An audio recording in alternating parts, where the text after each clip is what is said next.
D'accord.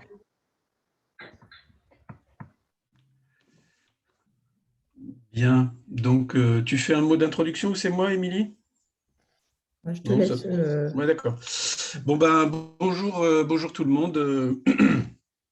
Alan Fustek, président de Goodwill Management. On va avoir le plaisir ce matin de vous faire une présentation sur les bases technologies, les low-tech, avec Lorraine Moirou qui m'accompagne et qui est manager chez Goodwill Management. Donc, c'est un sujet sur lequel on travaille beaucoup depuis quelques années.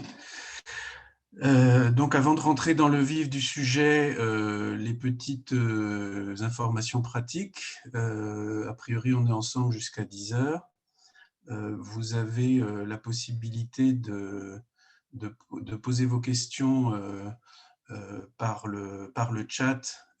Émilie, qui suit cette présentation, qui est la responsable marketing de Goodwill Management, va noter soigneusement toutes les questions qui sont posées. Et puis, dans le dernier quart d'heure, on aura un jeu de questions-réponses. Alors, malheureusement, pas interactif de vive voix, mais par l'intermédiaire des questions que vous aurez posées. Et puis, avec Lorraine, on essaiera d'y répondre le mieux possible. Donc, voilà un petit peu le principe de ce webinaire qui est très classique, bien évidemment. Et donc, je vais commencer à vous présenter cette idée d'intégrer les low-tech dans le monde de l'entreprise. Je vais vous dire un peu qui on est pour ceux qui ne nous connaissent pas, et puis ensuite, effectivement, je rentrerai dans le vif du sujet. Nous sommes un cabinet de conseil en développement durable que j'ai créé en 2003. On accompagne des organisations vraiment de toute taille vers une performance économique responsable et soutenable. Et par les temps qui courent, le mot soutenable est vraiment très important puisque nous sommes toujours, 20 ans après les débuts du développement durable, nous sommes toujours dans une économie qui n'est pas soutenable. Voilà, vous voyez un petit peu ici quelques-unes des entreprises pour lesquelles nous travaillons. C'est un petit échantillon. Là, on voit plutôt des grosses boîtes, parce que sinon les logos ne vous diraient rien, mais on a aussi pas mal de PME qui souhaitent qu'on leur donne un coup de main. Voilà. On intervient en France majoritairement. On intervient ou on est intervenu dans 17 pays. C'est sûr que depuis 2 ans, là, on ne va pas beaucoup à l'étranger.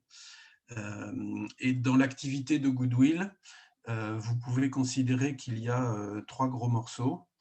L'activité que je qualifierais d'historique, c'est le conseil en responsabilité sociétale des entreprises, avec, ma foi, dans ce domaine-là, tout ce qu'on trouve habituellement en matière de type de prestation dans un cabinet de conseil, c'est-à-dire les évaluations de maturité, les matrices de matérialité, l'établissement de la stratégie, les tableaux de bord, etc.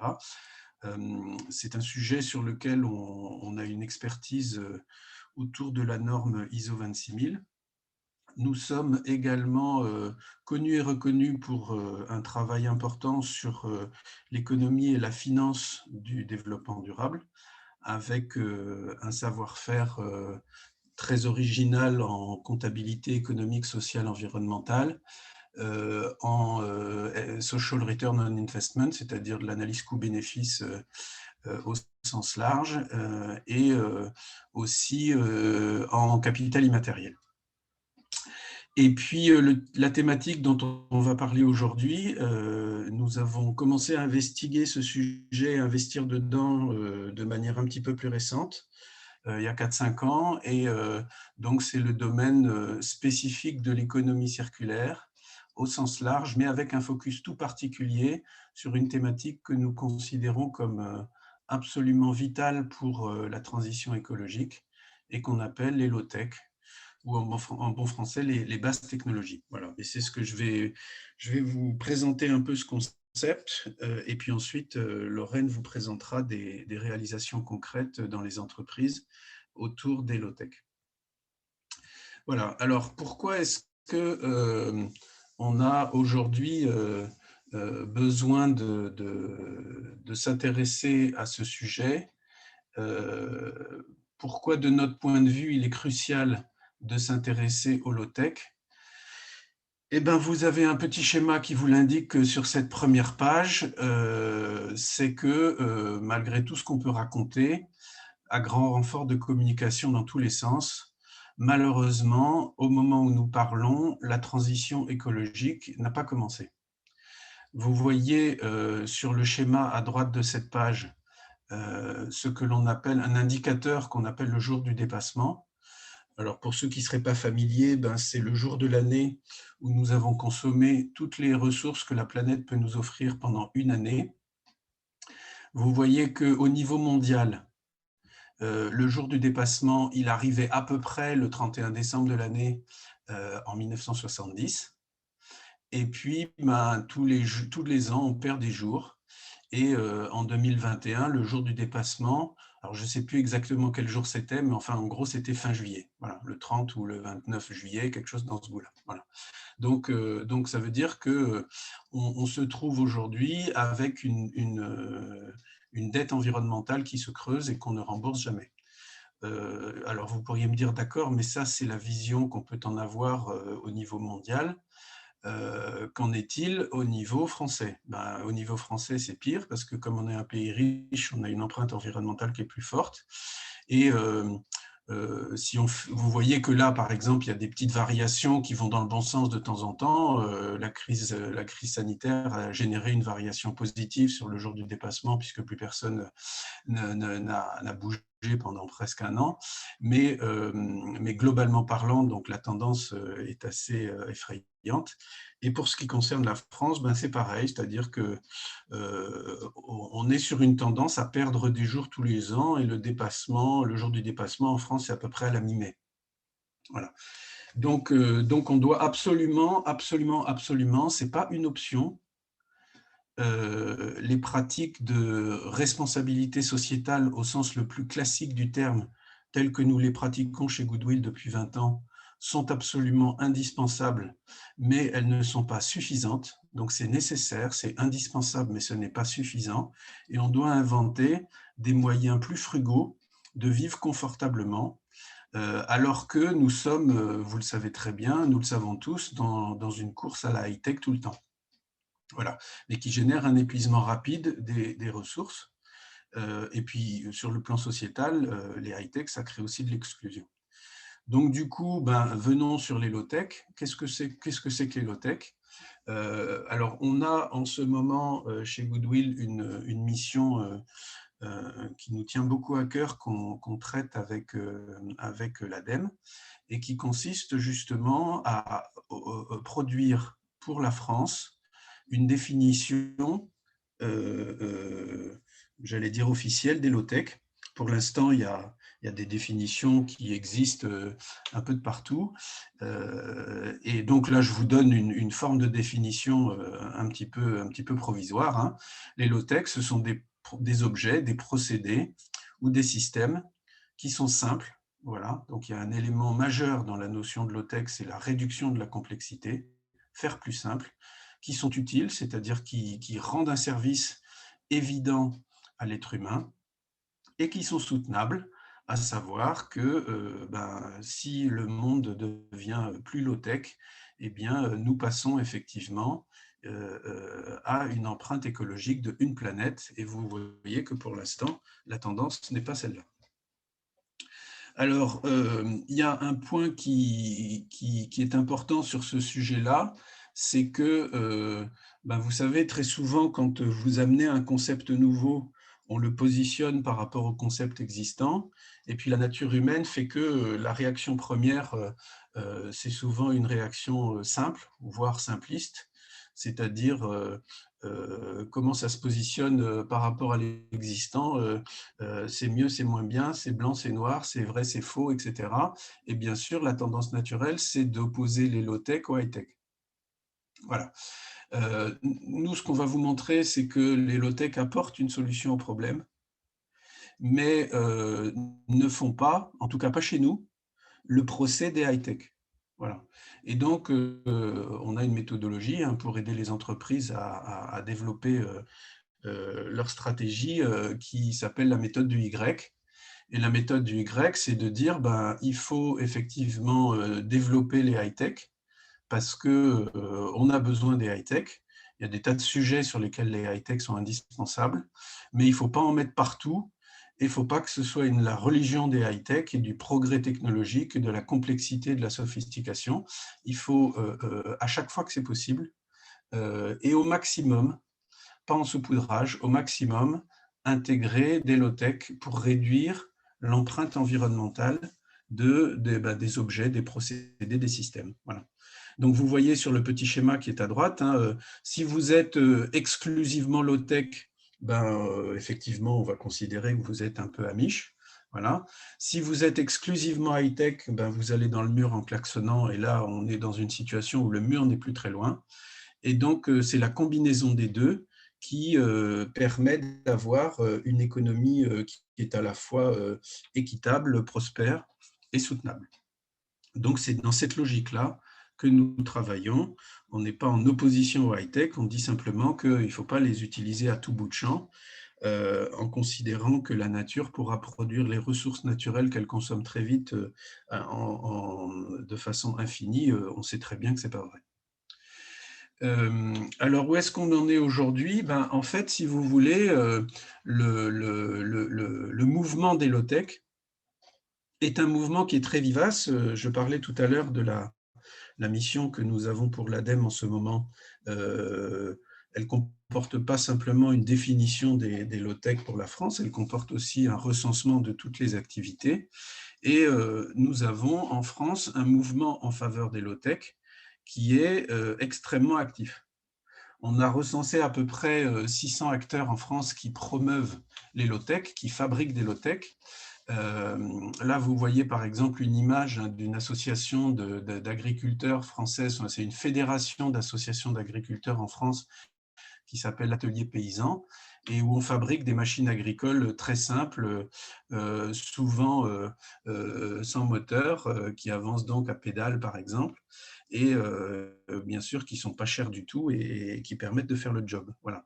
Et puis sur la gauche, vous voyez des initiatives parmi lesquelles le Low-Tech Lab, qui est un de nos partenaires, la Low-Tech School que nous avons créée en Bretagne, qui forme des techniciens low-tech. J'ai parlé de l'atelier paysan, Carlotech, qui est une autre initiative plutôt orientée vers les dirigeants pour leur apprendre ce que sont les low-tech, également en Bretagne, Goodwill, etc.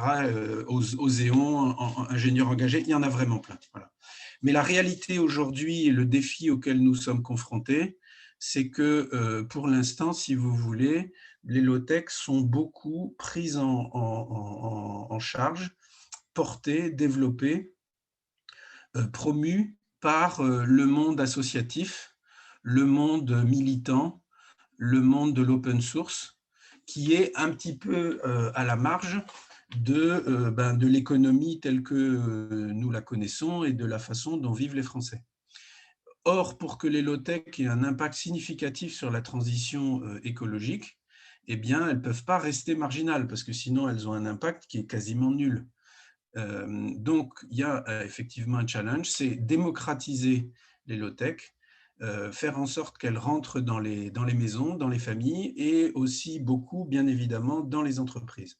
Et c'est le défi qu'on s'est fixé chez Goodwill, c'est de faire en sorte que la société moderne devienne low-tech. En tout cas, plus low-tech, sans dire qu'on laisse de côté les high-tech, mais qu'on fasse un usage massif des low-tech pour réduire l'empreinte écologique de l'économie dans laquelle nous vivons. Alors, toujours en partenariat avec l'ADEME, nous avions commencé, on a fabriqué donc une méthodologie pour implémenter les low-tech en entreprise. Et on a effectivement répondu à un appel à projet. Donc ça, c'est antérieur à la mission dont je parlais pour l'ADEME, de définir officiellement les low-tech. Mais on a effectivement travaillé tout d'abord à une méthodologie, puis avec le soutien de l'ADEME, à une démarche d'implémentation de low-tech dans une dizaine d'entreprises en Île-de-France.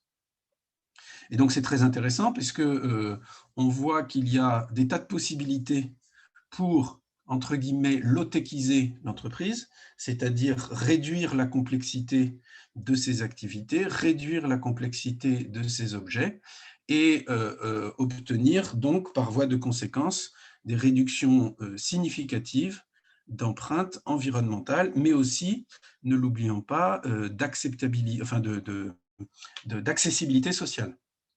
Encore une fois, les high-tech, ça crée aussi de l'exclusion.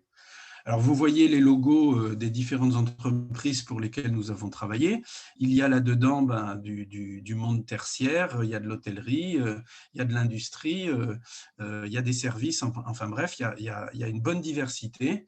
Et dans toutes ces entreprises-là, on a fait un nombre important, c'est ce que va vous présenter Lorraine juste après moi, de propositions pour faire en sorte que les procédés, la manière dont l'entreprise fonctionne, la manière dont elle travaille, dont elle fabrique, et puis les produits, aient une complexité fortement réduite, tout en maintenant le niveau d'utilité sociale de ce qui est proposé aux clients. Et ça, c'est vraiment un point important, c'est-à-dire que pour faire rentrer les low-tech dans l'entreprise, l'idée générale, si vous voulez, et pour que tout ça soit désirable et acceptable, il y a une idée générale, c'est que la valeur sociale que l'entreprise produit, c'est-à-dire l'intérêt de ses services ou des objets qu'elle vend pour l'utilisateur, pour le client, soit maintenue, donc une utilité sociale maintenue, mais avec un capital naturel employé pour satisfaire le besoin qui soit minimum. Et donc, vous voyez qu'au cœur de notre méthodologie, il y a un système comptable. Ce système comptable repose sur toute une méthode de comptabilité sociale et environnementale que je n'ai pas le temps de développer ici, mais au bout du compte, sur l'établissement d'un rapport qui s'appelle le PNS, la productivité naturelle et sociale. Et donc, ce rapport, c'est quoi? C'est l'utilité sociale que nous calculons en euros, divisé par le capital naturel employé, que nous calculons également en euros. Et donc, avec ça, on peut faire des calculs très intéressants. A priori, quand on veut être une entreprise à impact positif, sujet dont on parle beaucoup aujourd'hui, il faut que le capital naturel employé corresponde aux limites planétaires. Donc ça signifie que nous avons effectivement des seuils qui nous permettent de dire si l'entreprise, compte tenu de son activité, compte tenu de son chiffre d'affaires, etc., a un capital naturel, emploie un capital naturel qui rentre dans les limites planétaires ou qui les dépasse. Voilà. Donc, on fixe un capital naturel employé qui répond aux limites planétaires. Et avec ce capital naturel employé-là, une fois qu'on a fixé ce quota d'une certaine façon, on cherche par tous les moyens à maximiser l'utilité sociale du produit ou du service. Et donc, il y a un élément central dans la méthodologie du Y dont j'ai parlé tout à l'heure, et donc de l'implémentation des low-tech dans la société et dans les entreprises, c'est la remise en cause du besoin. Et c'est ça qui fait la grosse différence entre les low-tech et l'éco-conception standard. Quand vous avez une démarche d'éco-conception standard, vous reproduisez les fonctionnalités du produit à l'identique, en cherchant à réduire au maximum l'impact environnemental. Avec l'approche low-tech, qu'on peut aussi appeler l'approche d'innovation frugale, vous allez, dans un premier temps, remettre en cause le besoin. Et donc, se demander, est-ce que cette fonctionnalité-là, on en a besoin? Est-ce que celle-là, on en a besoin? Est-ce que celle-là, on en a besoin?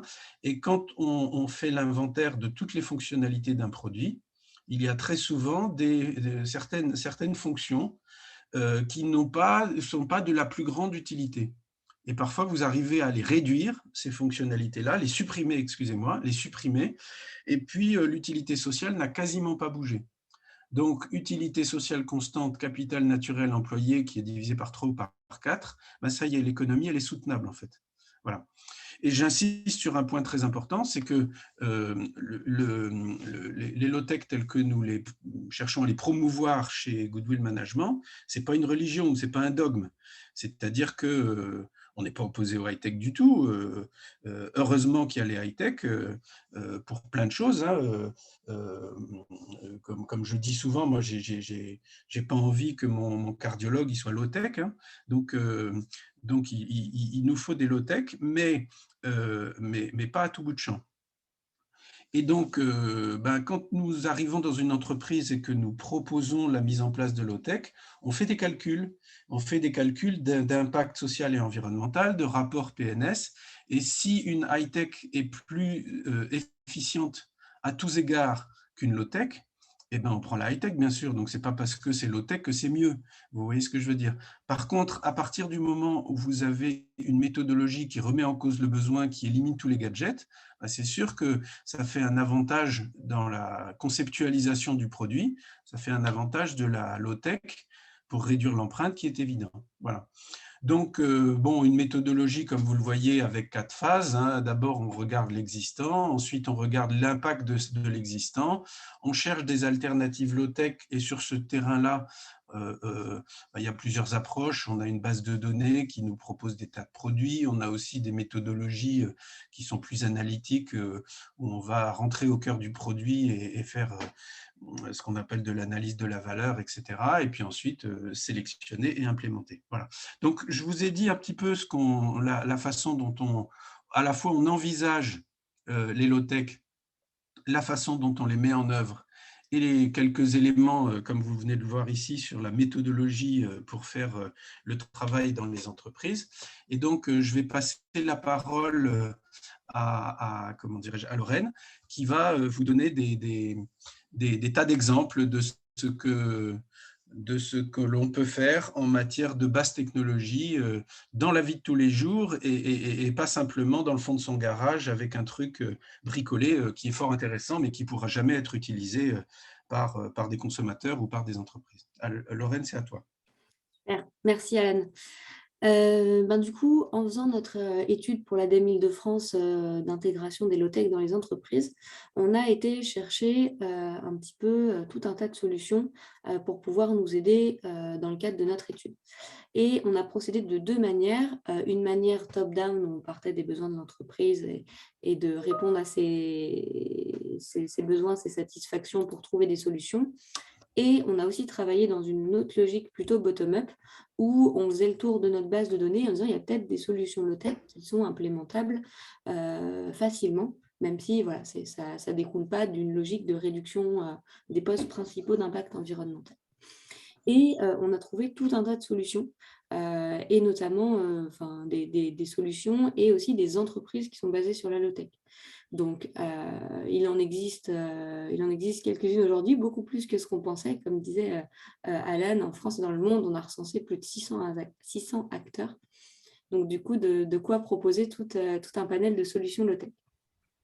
Un premier exemple, peut-être que vous le connaissez, c'est Arnaud Créteau, le premier boulanger solaire d'Europe, qui est situé en Seine-Maritime, qui a une activité de boulangerie et de torréfaction de graines qui vise à être 100% solaire. Pour l'instant, il combine encore avec un peu de bois, mais qui travaille en Normandie sur une activité complètement low-tech. Donc là, c'est vraiment un exemple d'entreprise dont le business model est complètement basé sur la low-tech. Et il y a d'autres exemples de solutions toutes simples qu'on peut mettre en place au quotidien sur ce modèle-là. Tu me fais signe pour passer ou tu passes? Je ne sais pas si je peux passer moi-même. Je vais passer, c'est bon, vas-y. Tu me fais un signe et je passe. Ça marche. Du coup, voilà, il y a un tas de solutions low-tech qui peuvent être implémentées dans les organisations qui sont suffisamment, qui respectent les critères simples, utiles, soutenables. Par exemple, une solution qu'on peut trouver, c'est l'utilisation de réflecteurs solaires. Donc, c'est des systèmes de miroirs qu'on oriente pour augmenter la luminosité d'une pièce. Donc, c'est des solutions qui sont plus simples que notamment augmenter l'éclairage par exemple. Attention aux effets rebonds sur la partie fabrication de miroirs, mais il y a plein de solutions qui existent pour ça. Et ça, voilà, on peut l'utiliser dans l'hôtellerie, dans des locaux de bureau. C'est une solution tout à fait relativement simple à mettre en place. D'autres solutions qu'on a pu trouver, même pas besoin de faire de signes, avec Alan on fait de la télépathie maintenant. C'est ça. C'est low-tech. Voilà, c'est faire low-tech. D'autres solutions qu'on a pu trouver dans nos recherches, c'est, alors à gauche, vous voyez un système de toilette lavabo qu'on peut trouver sur le site de Leroy Merlin. Pas citer de marque. De Leroy Merlin, donc c'est un système avec une vasque pour se laver les mains qui remplit directement un réservoir pour utiliser une chaise d'eau. Donc c'est tout simple, ça existe dans le commerce, vous pouvez l'installer chez vous si vous le souhaitez. Et à droite, un système qui a l'air un peu plus complexe avec le schéma, mais qui n'est pas tant que ça. C'est un système de climatisation qu'on appelle adiabatique. Donc, c'est un système de climatisation qui, au lieu d'utiliser un fluide frigorigène, va utiliser l'évaporation de l'eau. Donc, voilà, quand l'eau s'évapore, elle consomme de l'énergie. Et du coup, par ce système-là, elle va pouvoir refroidir l'air d'une pièce. Donc, on atteint du froid positif, pas forcément du froid négatif, mais pour atteindre, même en pleine chaleur, des températures largement convenables dans des bureaux, ça fonctionne plutôt bien. Donc, plus les systèmes sont simples, donc aussi moins sujets aux pannes. Donc, ça combine plusieurs avantages. Ensuite, d'autres exemples que vous avez peut-être vu fleurir au sein de vos villes. Il y a des exemples de la cyclologistique prend pas mal son envol et c'est quand même une bonne solution à la problématique du dernier kilomètre. Alors, je ne sais pas si vous avez entendu parler de ça. C'est le dernier kilomètre, pour vous donner des ordres de grandeur, c'est 20% du trafic urbain, 30% de la voirie et 25% des émissions de gaz à effet de serre. Donc, c'est des chiffres publiés par le Comité d'analyse stratégique du marché international de Rungis.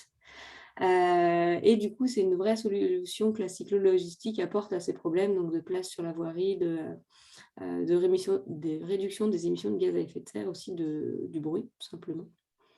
Donc, c'est des solutions qui se développent un petit peu pour répondre à ces enjeux de la gestion du dernier kilomètre.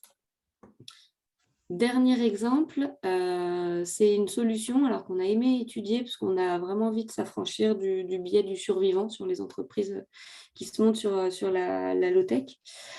C'est l'exemple de l'increvable. L'increvable, c'est une machine à laver qui a été conçue pour être la plus durable, au sens durable dans le temps possible.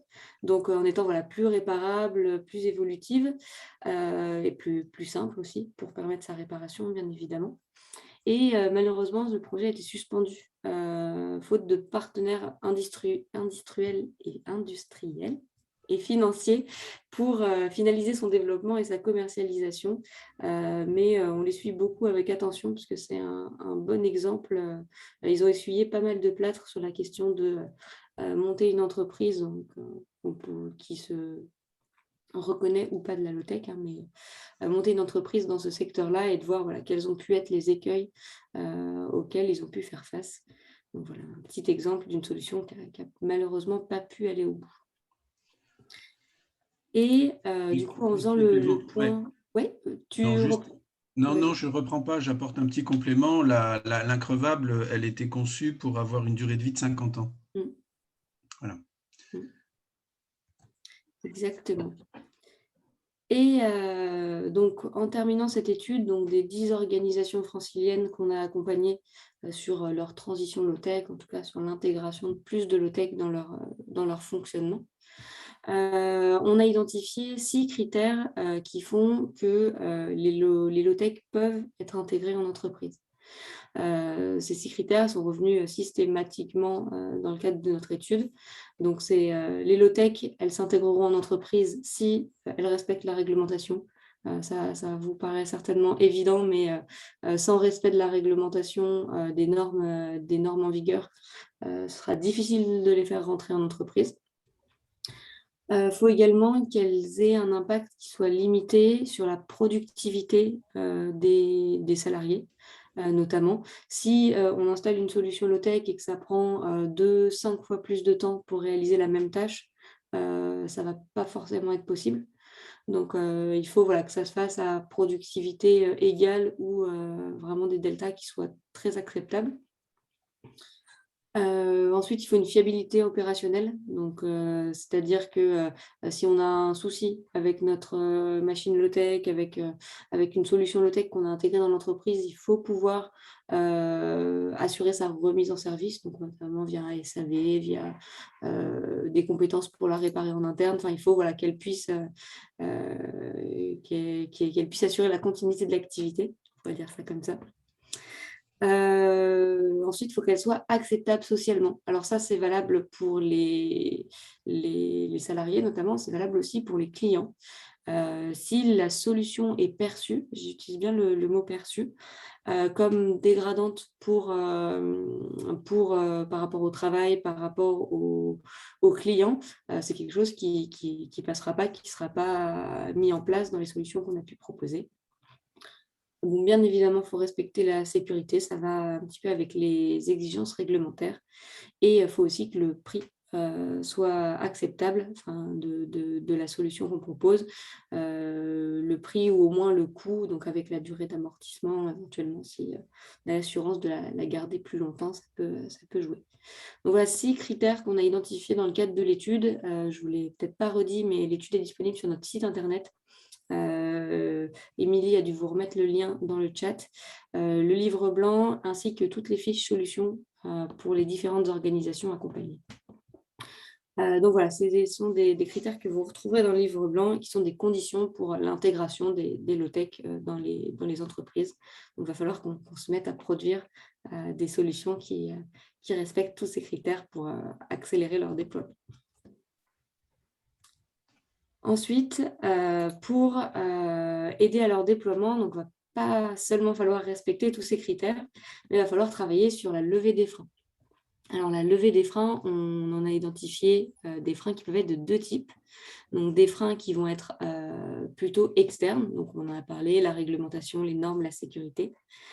L'acceptabilité sociale, donc je vois c'est exactement la question qui est posée dans le chat, donc j'y réponds en même temps. Il va falloir travailler sur l'acceptabilité sociale, donc que ce soit des clients, ça peut être aussi de l'acceptabilité sociale en interne, et aussi la compatibilité avec les structures existantes.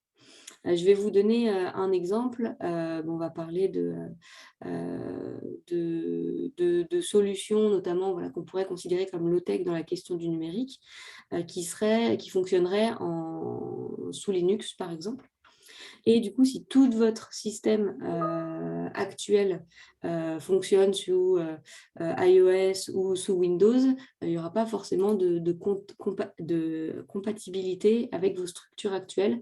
Et du coup, changer de système, de logiciel sur certains, changer vos PC, vous demanderez de changer tout votre logiciel, tout votre système d'information, et ça demande un effort qui est plus important. Donc, c'est la même chose avec le carbone. Quand on investit dans un actif, notamment très carboné, notre impact il va être verrouillé sur plusieurs années avec l'amortissement de cet actif très carboné. C'est un peu la même chose avec les high-tech. Quand on a investi dans une solution très high-tech, si elle n'est pas compatible avec d'autres structures, on va verrouiller son intégration dans les high-tech à long terme et du coup réduire la compatibilité avec des solutions low-tech. Donc ça, c'est un frein qui est assez fort. Et ensuite, on a des freins qui sont aussi internes, donc des notions de réticence vis-à-vis d'incertitude, peur de la réaction du marché, notamment.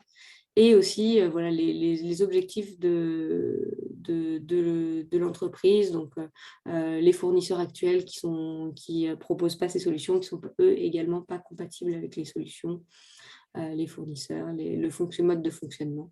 Donc voilà, il y a différents types de freins qu'il faut encore travailler à lever pour aider au déploiement plus massif des solutions low-tech qui leur donneraient vraiment le potentiel de se révéler et d'avoir l'impact qu'elles permettent.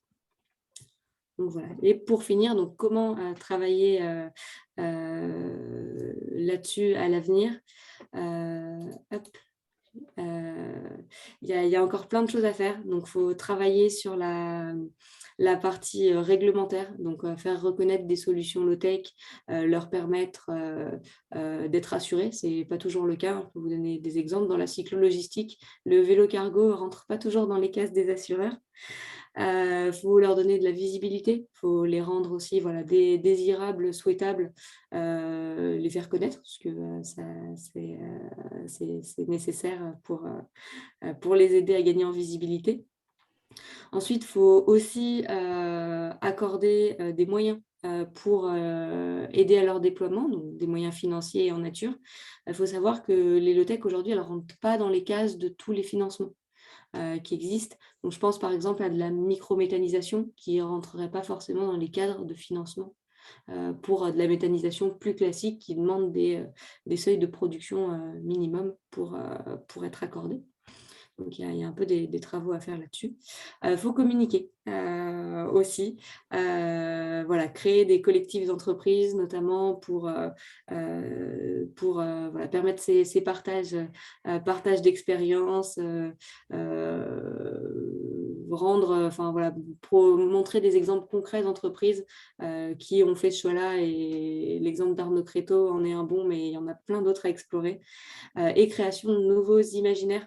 Low-tech, va falloir travailler. On a quand même une vision du futur depuis quelques années qui est très tech. Les représentations dans la culture qu'on peut avoir d'un futur sont très technologiques. On parle de voitures volantes, on parle de miroirs connectés qui nous donneraient notre bilan de santé. Je pense qu'on a moyen de créer des imaginaires qui soient plus sobres et qui soient tout autant souhaitables. Est-ce que l'objectif de vie, c'est d'avoir une montre connectée, une maison pleine de domotique? On a peut-être un travail à faire sur nos imaginaires. Et dernier point, continuer et aider les partenariats, les expérimentations et aussi travailler sur des low-tech à des échelles sectorielles. Il y a tout un tas de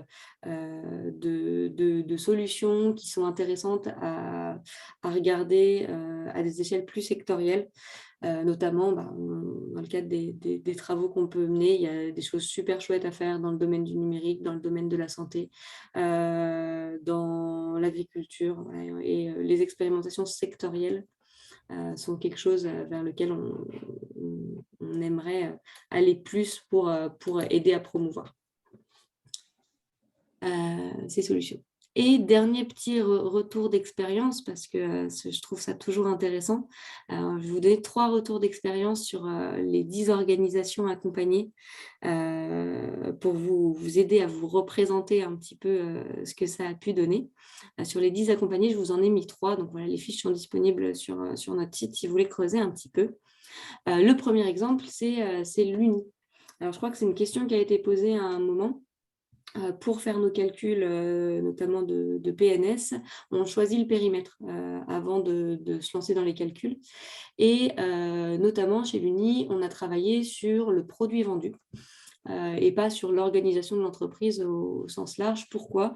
Parce qu'en première analyse, on s'est rendu compte que le produit vendu, le produit s'appelle Ma Fabrique à Histoire. Pour ceux qui ont des enfants, c'est un jouet qu'on a pas mal vu ces 2-3 dernières années. Et pour leur entreprise, Ma Fabrique à Histoire, elle représentait 97% des émissions de CO2 de l'entreprise.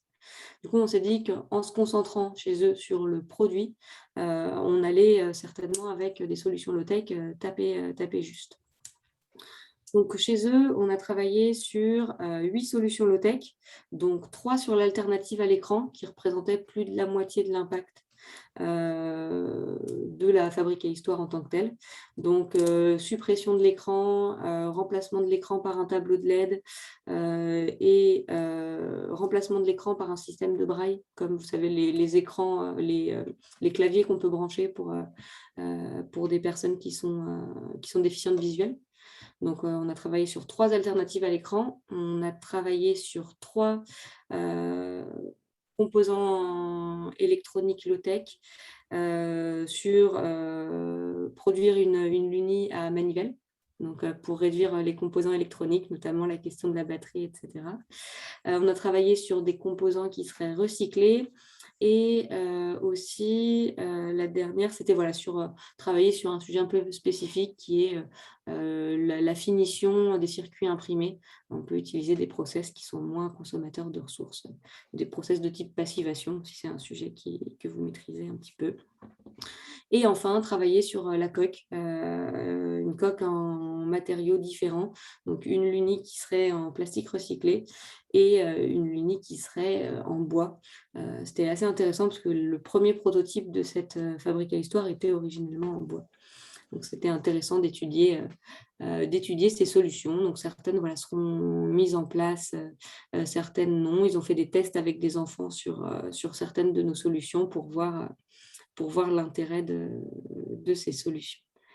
Donc, voilà pour la première entreprise. Le deuxième exemple, c'est celui de Carter Cash. Donc, Carter Cash est une entreprise qui produit des pièces automobiles, notamment.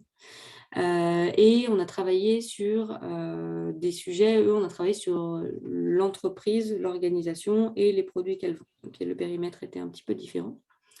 Et on avait travaillé en premier lieu sur le fait d'arrêter notamment le chauffage et la climatisation dans les locaux. Alors, il faut savoir que Carter Cash, ça ressemble à un magasin de bricolage ou à un garage. Donc, c'est un type de magasin dans lequel on arrive avec son manteau et qu'on ne retire pas forcément à l'entrée pour aller chercher ces pièces automobiles. Du coup, on avait considéré que c'était une solution acceptable de travailler sur une réduction du chauffage et de la climatisation, voire un arrêt, ou alors passer par des systèmes qui permettraient d'atteindre des conditions acceptables, comme sur l'utilisation de la climatisation adiabatique que je vous avais présenté tout à l'heure. Il y avait aussi tout un travail sur le fait d'aider les clients de Carter Cash à aller vers de la réparation de véhicules. C'est déjà le cas, ils fournissent des pièces détachées, mais leur fournir des ressources pour les aider à aller encore plus vers ces solutions-là. Et travailler sur des ventes de pneus rechappés, des pièces issues du réemploi, éventuellement, et travailler sur des notions d'huile régénérée. Voilà pour les solutions. Et le dernier, donc là j'ai fait un zoom sur 2 solutions parce que je les trouvais assez rigolotes. On a aussi, dans le cadre de cette étude, travaillé avec le Campanile du Bourget, alors on avait fait une analyse rapide aussi de leur impact environnemental, et un des plus gros impacts, c'était comment les clients de l'hôtel se rendaient à l'hôtel.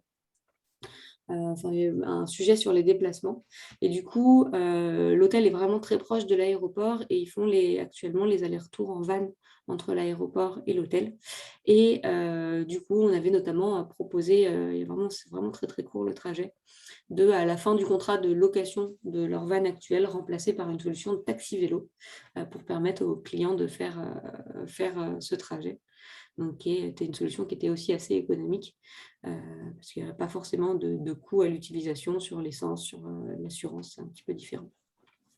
Et aussi, ça c'était une solution qui était assez rigolote, Campanile fait partie d'un groupe qui s'appelle le groupe Louvre Hôtel, et qui a des hôtels qui se situent dans toute la France et même en Europe et dans le monde, et de travailler sur un principe de rapprochement domicile-travail pour voir si, à poste égal, il n'y avait pas des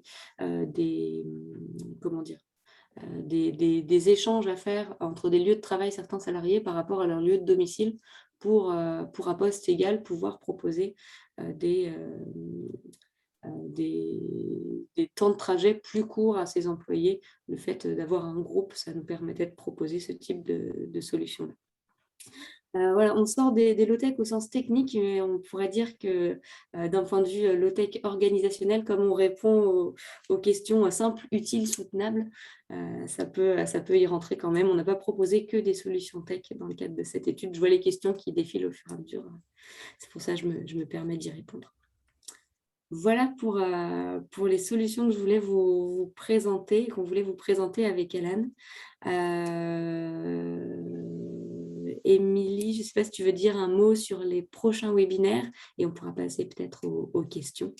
Juste avant ça, j'apporte sur, sur ce qu'on vient de vous présenter avec Lorraine, j'apporte un petit mot de conclusion et aussi un message à faire passer. Je reviens sur le point de départ de notre exposé, à savoir que au moment où nous parlons, la transition écologique n'a pas vraiment commencé. Et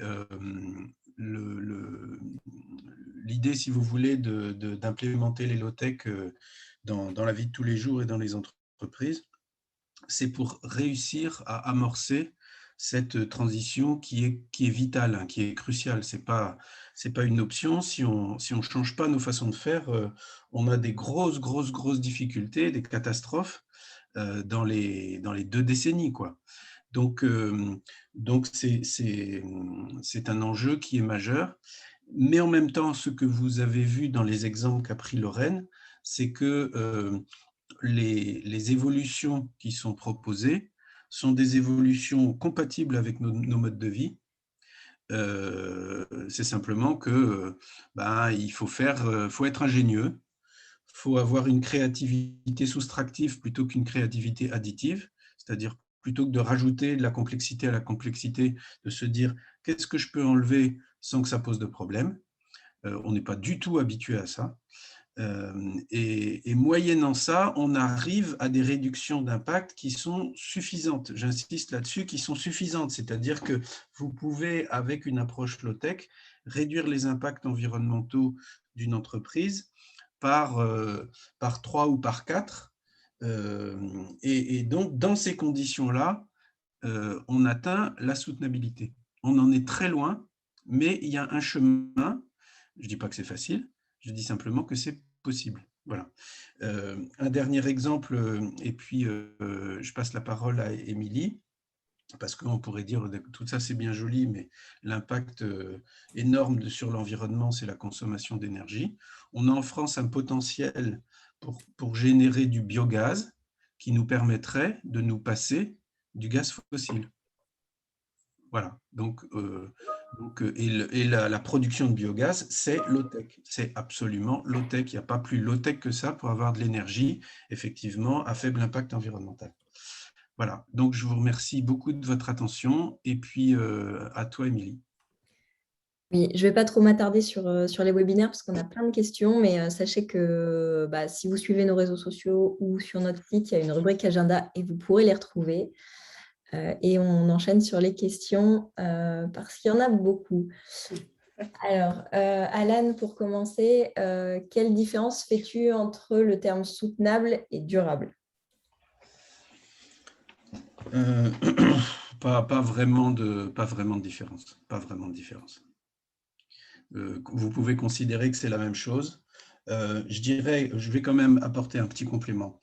Dans la notion de développement durable, il y a un danger, puisqu'on juxtapose développement et durable, on sous-entend que le développement tel qu'on l'a conçu jusqu'à présent pourrait devenir durable. Et ça, c'est pas vrai. Parce que le développement tel qu'on l'a conçu jusqu'à présent, c'est le gaspillage. Donc, la soutenabilité, justement, on a enlevé le mot développement. Ça ne veut pas dire qu'on va être dans la décroissance, hein, ça veut simplement dire qu'on va apprendre à créer de la richesse autrement et qu'on va la mesurer autrement. Les outils que nous avons pour mesurer la richesse ne sont pas bons du tout. On travaille d'arrache-pied là-dessus chez Goodwill. Voilà, je ne développe pas davantage.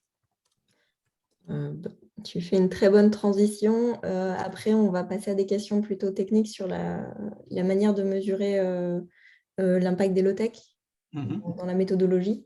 Donc, première question que tu n'as pas pu développer, comment sont calculés l'US et le CNE? Peut-être qu'on peut remettre la slide pour que ce soit plus clair. Oui, bien sûr, avec plaisir, je réponds à cette question. En définitive, ce sont des méthodologies qui, pour ce qui concerne le numérateur, existent depuis assez longtemps. et pour ce qui concerne le dénominateur, sont innovantes. Pour calculer l'utilité sociale, on va regarder, on peut partir d'un agrégat de macroéconomie qui est très utilisé, qui est la valeur ajoutée. Voilà. C'est-à-dire, effectivement, vous regardez l'impact socio-économique d'une activité, c'est-à-dire l'activité de l'entreprise, et puis toute la richesse qu'elle crée chez l'utilisateur des produits de l'entreprise. Voilà. Et donc là, il y a deux méthodologies qui servent pour faire ça, qui sont premièrement les matrices entrée-sortie de Leontief, et deuxièmement le Social Return on Investment, les analyses coûts-bénéfices. Avec ça, on sait répondre à la question de l'utilité sociale exprimée en euros. Au dénominateur, eh bien, le principe, si vous voulez, ça commence comme une analyse de cycle de vie, c'est-à-dire que vous allez identifier des impacts physiques du produit ou de l'activité considérée, impact carbone, impact pollution de l'air hors gaz à effet de serre, artificialisation des sols, consommation d'eau, consommation de matières premières, etc. Et puis ensuite, il existe des travaux scientifiques qui vous permettent de financiariser tout ça et d'en obtenir donc un résultat en euros. Alors, le principe général de ces calculs de financiarisation, c'est de regarder en quoi la dégradation du milieu naturel génère une altération future de l'économie.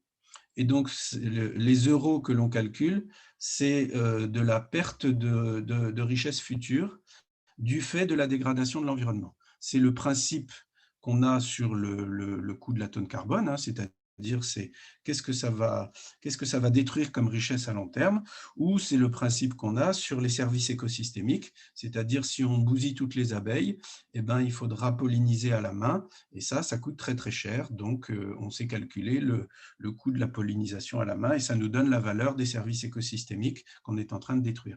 Et donc avec ça, on est capable de calculer le numérateur et le dénominateur. Merci Alan. Avez-vous des données de consommation de ressources naturelles de solutions low-tech versus high-tech? Ben oui, en fait, on en a plein, puisque ce qu'on fait, c'est que quand on fait les travaux que Lorraine vous a présentés, c'est le point de départ. Hein. C'est-à-dire qu'on fait, alors suivant les situations dans lesquelles nous nous trouvons, bien sûr, on va avoir plus ou moins de temps pour faire l'analyse comparée des impacts environnementaux, mais le principe est bien celui-là. Et donc, ben, aujourd'hui, dans notre ce que Lorraine n'a pas dit tout à l'heure, je le précise maintenant, c'est qu'elle a présenté, vous avez vu les 6 critères là, il faut que ce soit conforme à la réglementation, il faut que ce soit fiable, il faut que ça ne génère pas de perte de productivité, etc. Ben, une fois qu'on a intégré ces critères-là dans la recherche d'une solution low-tech, malgré tout, on en trouve plein. Voilà. Et c'est ça qu'on met dans notre base de données. Et puis, bien sûr, après, dans les situations d'entreprise où nous nous trouvons, nous faisons l'analyse comparée des ressources consommées avec la solution high-tech ou la solution qui est en place, hein, qui n'est pas nécessairement super high-tech, et la solution low-tech. Donc, la réponse est oui. Merci Alan. Alors après, c'est pas mal de... Enfin là, c'est Alexis qui nous partage une pratique. En prenant l'hypothèse que tout ne serait pas mesurable et calculable en ce qui concerne l'utilité sociale et le capital naturel employé, nous envisageons en plus de la mesure de nous appuyer sur un panel de citoyens tirés au sort et formés aux enjeux liés aux technologies de notre secteur pour libérer de la valeur sociale, etc. Alors, est-ce qu'on doit développer, enfin voilà, on va poser aux citoyens la question, doit-on développer tel ou tel service? Qu'est-ce que tu penses de cette pratique, du coup, de faire appel à un panel de citoyens pour évaluer plus finement l'utilité sociale? Je dirais qu'il faut vraiment se méfier des faux amis. Hein.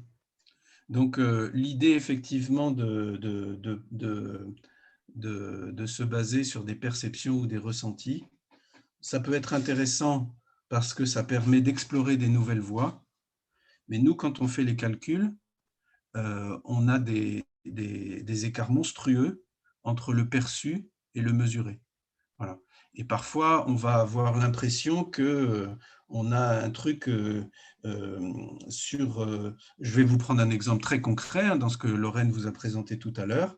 On s'était intuitivement complètement planté dans l'impact du remplacement de la batterie par une manivelle et du remplacement de l'écran par un réseau de LED. C'est-à-dire qu'on avait l'impression que la manivelle, ça allait avoir un impact très fort et puis finalement pas tant que ça. Voilà. Au bout d'un moment, je ne dis pas que ce n'est pas une bonne idée. Hein. Je dis simplement, faites-le, mais il faut mesurer. Parce que tant qu'on n'a pas mesuré, on ne sait pas. On sait pas. Voilà. Je l'ai peut-être mal dit, mais c'était précisé que c'était en plus de la mesure. Ah oui, oui, d'accord. Ben alors allez-y, bien sûr, il n'y a pas de problème. Puis c'est très éclairant pour plein de choses par ailleurs, bien sûr. Merci Alan. On a pas mal parlé des normes et de la réglementation. Donc aujourd'hui, elles sont écrites par les industriels. Ne faudrait-il pas une reprise en main démocratique de la normalisation pour remettre l'utilité sociale au centre de cette dernière?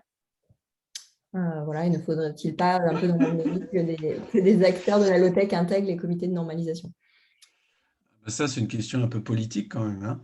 Donc, mais on peut s'essayer à y répondre.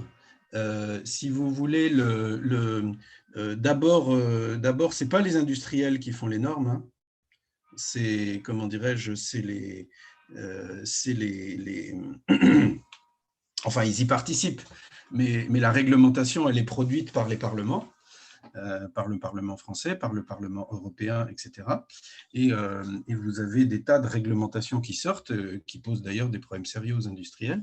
Donc, ça, c'est une chose. Maintenant, je comprends le point, à savoir qu'à un moment donné, on est dans un… Vous avez raison hein, sur le fait qu'on est dans un… Quelle que soit l'origine de la réglementation, on est dans un enfer réglementaire avec une aversion au risque qui fait qu'on paralyse tout. Donc là, on a un vrai sujet. Après, l'idée effectivement d'une reprise en main démocratique, etc., c'est toujours très intéressant. Moi, ce que je constate, c'est que de toute façon, la population est schizophrène. Hein, c'est-à-dire qu'elle ne veut pas de réglementation quand ça l'embête et elle en veut plus quand elle a un accident. Quoi. Donc, rien n'est simple. Ça marche. On prend encore quelques questions. Il y a pas mal de remarques très pertinentes dans le chat. Donc, merci en tout cas pour vos retours. Alors, après, donc ça, c'est une remarque, question. Pour avoir voyagé en Inde, j'ai conclu, enfin, la personne conclut souvent que l'absence de high-tech, parce qu'elles ne sont pas dispo, trop chères, et donc de la contrainte a conduit à des innovations frugales. Est-ce que ce n'est pas plus dur de développer la low-tech dans un pays riche comme la France? Probablement. Les pays pauvres ont beaucoup à nous apprendre. Ça marche. Et dans la même verve, l'économie de la low-tech n'est-elle pas une économie plus agile et plus polyvalente, constituée d'artisans, de TPE, PME? C'est vrai aussi. Et après, on va finir là-dessus. Deux questions. J'ai deux questions. Quel est votre point de vue sur l'open source en entreprise?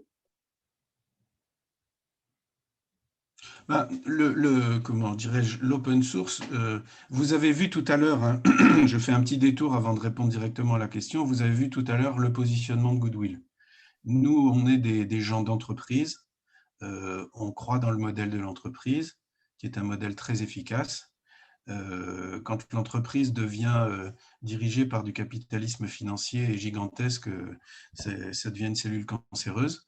Mais à la base, l'entreprise est un modèle très efficace et on a un positionnement avec notre Y là, que vous avez vu tout à l'heure, qui est un positionnement, je dirais, très équilibré, en disant que les hautes technologies nous ont apporté énormément. Hein. Moi, je ne sais pas comment on aurait vécu la crise sanitaire sans la visio. Puis déjà, on ne pourrait pas faire ce qu'on fait en ce moment. Donc, il ne s'agit pas de tirer à boulet rouge sur la high-tech, ça n'a pas de sens. Mais d'un autre côté, comment dirais-je, acheter des maillots de bain connectés qui font sonner le téléphone quand on a pris assez d'UV, c'est peut-être pas indispensable non plus. Or, on ne fonctionne aujourd'hui que dans ce déluge de gadgets et de sophistication inutile. Voilà, donc il y a un juste milieu à trouver. Et pour ce qui concerne la question posée, ben c'est exactement la même chose. C'est-à-dire que il faut trouver un juste équilibre. Reformule-moi la question, s'il te plaît, Émilie. Quel est ton point de vue sur l'open source du point de vue Oui, c'est ça. C'est exactement la même chose. C'est-à-dire que de l'open source, c'est remarquable. Il en faut massivement. Plus on peut aller vers l'open source, c'est bien. Mais d'un autre côté, si vous avez à un moment donné besoin d'investir 1 milliard dans un procédé, vous ne pouvez pas le mettre en open source parce qu'il faut que vous rémunériez votre investissement. Et c'est là que le système touche sa limite. Donc, le tout open source, j'y crois pas du tout, puis je suis même pas pour. Voilà. Mais le beaucoup d'open source, c'est génial. Voilà. Et donc, c'est un peu comme le Y de tout à l'heure, il y a un équilibre à établir. Ça marche. Et ma dernière question, puis après on va arrêter parce qu'on a déjà un peu débordé.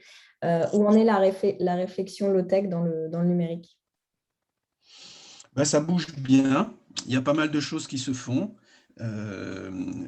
notamment à l'Institut du numérique responsable. Donc, et vous voyez à nouveau ce subtil mariage ou mélange entre la high-tech, parce que par définition, le numérique, c'est de la high-tech, et puis une approche frugale du numérique. Et donc, on a des tas de capacités aujourd'hui. Lorraine a parlé tout à l'heure de Linux, par exemple. Ça, on n'a pas fait le calcul, mais tiens, ça vaudrait le coup qu'on le fasse. C'est de comparer l'empreinte environnementale de Linux avec l'empreinte environnementale d'une suite, comment dirais-je, bureautique open source sous Linux avec une suite bureautique Microsoft sous Windows, quoi. Je pense qu'on aurait des bonnes surprises. Donc, tout ça, enfin, il faut être quand même tout à fait conscient du fait que tout ce dont nous parlons ici, c'est émergent, hein. On est au début du truc. Nous, notre défi, comme on l'a dit tout à l'heure, c'est de faire sortir les low-tech du monde militant pour le déployer à grande échelle dans l'économie de tous les jours. Sur le numérique, on est au début de ça aussi. Ça marche. On a encore des questions qui arrivent, mais tu en prends une dernière ou pas? Ou est-ce qu'on arrête là? Tu en poses une à Lorraine. Allez, Lorraine, c'est cadeau. C'est parti. Tu en poses une dure, hein, une vachement dure. Émilie ne fait jamais ça. La question est dure, mais à mon avis, je ne sais pas si on aura la réponse, mais elle est très intéressante. L'utilisation des low-tech implique-t-elle une décroissance économique? C'est dur. C'est une question vachement dure. Tu ne veux pas plutôt me poser la question sur les low-tech et le numérique? Je la préfère. Alan, il a déjà répondu. Mince. Est-ce que les low-tech impliquent une décroissance? C'est dur. En plus, j'aime pas du tout répondre à ce genre de questions. Bon, mais je peux t'aider si tu veux. Vas-y, je veux bien que tu m'aides. C'est très méchant. En définitive, alors la notion de la décroissance est un sujet tabou, hein. Donc, celui ou celle qui a posé la question nous envoie un sacré merci, hein. Ça fait un beau pavé dans la mare, parce que celui qui parle de décroissance, on le tue. Donc moi, j'ai pas envie de mourir. Il est anonyme. Moi, j'ai pas envie de mourir. Non, sérieusement, bien sûr que associé à la notion de déploiement des low-tech, il y a une remise en cause de la religion de la croissance. C'est une évidence. Voilà. Parce que, revenons sur le cas de l'open source dont vous parliez tout à l'heure. À partir du moment où il y a de l'open source, il n'y a plus de transactions. Vous bénéficiez de tas de trucs sans passer par la case achat-vente. Donc, ça veut dire que le PIB il baisse. Et donc, vous avez de la décroissance. Voilà.